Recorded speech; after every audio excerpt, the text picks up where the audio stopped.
পুরান ঢাকায় শবে বরাতের রাতকে গণ্য করা হয় উৎসবের রাত হিসেবে। ইচ্ছা ছিল এবার নতুন কোনো মসজিদে শবে বরাতের নামাজ আদায় করব। শুকরিয়া মহান আল্লাহ তাআলা, যার অশেষ রহমতে আমি রওনা হই তারা মসজিদ অভিমুখে। তারা মসজিদ পুরান ঢাকার অন্যতম গুরুত্বপূর্ণ এক নিদর্শন। মূলত পুরাতন আমলের ১০০ টাকার নোটে এই মসজিদের নকশা দেখতে পাওয়া যায়।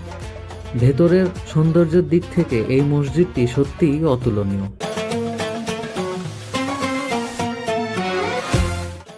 তারা মসজিদে নামাজ আদায় করার পর আমি বের হয়ে যাই চকবাজারের উদ্দেশ্যে। সেখানে বিভিন্ন রকম খাবার দাবারের আইটেম বসে, সেইগুলো দেখার জন্যই যাত্রা শুরু করি চকবাজারের উদ্দেশ্যে।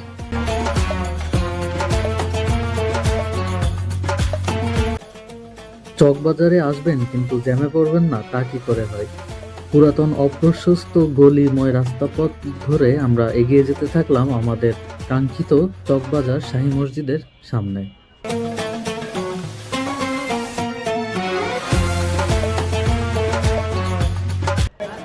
মূলত আমি এখন আছি চকবাজার মসজিদের যে সামনে, এখানেই হচ্ছে মূলত খাবারের দোকানগুলো বসে, আর এখান থেকেই আপনাদের খাবারের যেই সব ফুটেজ এইগুলা দেখানোর চেষ্টা করছি।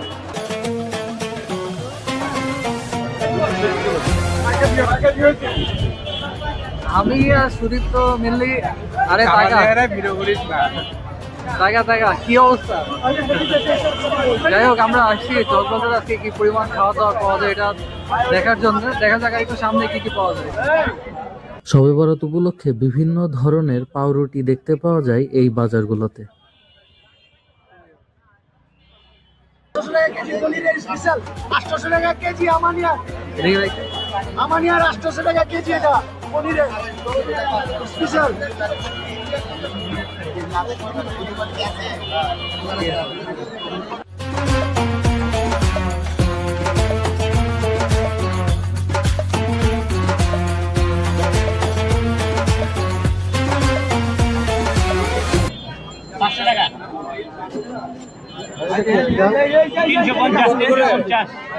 চারশো টাকা আধা কেজি, 800 টাকা কেজি।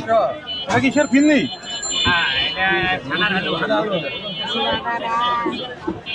এত পরিমাণ মানুষের সমাগম, আসলে এই পুরান ঢাকায় একটা ঈদের মতো এই চকবাজারের এখানে যে খাবারের আইটেম বা তারা হচ্ছে শবে বরাতের রাতটা পুরাই ঈদের মতো করে পালন করে।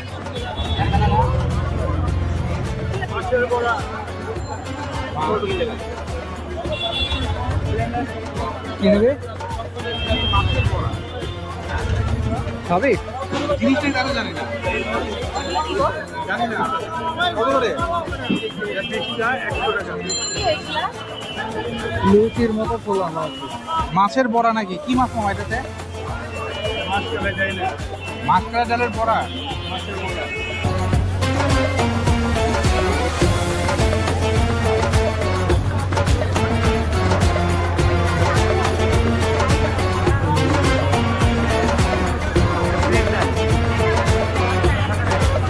তবে চকবাজার শুধুমাত্র খাবার দাবারই নয়, এই সব প্রসাধন সামগ্রীর জন্যও সারা দেশে বিখ্যাত। আর তাই খাবারের পাশাপাশি এই সব প্রসাধন সামগ্রীর দোকানও বসে এই বিশেষ দিনে।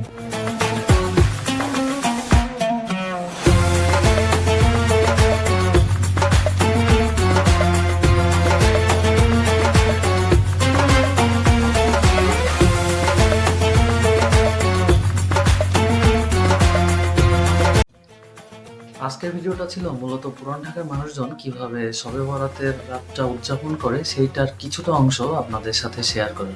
যদি ভিডিওটি ভালো লেগে থাকে তাহলে অবশ্যই আমার পেজটি ফলো দিবেন। ধন্যবাদ।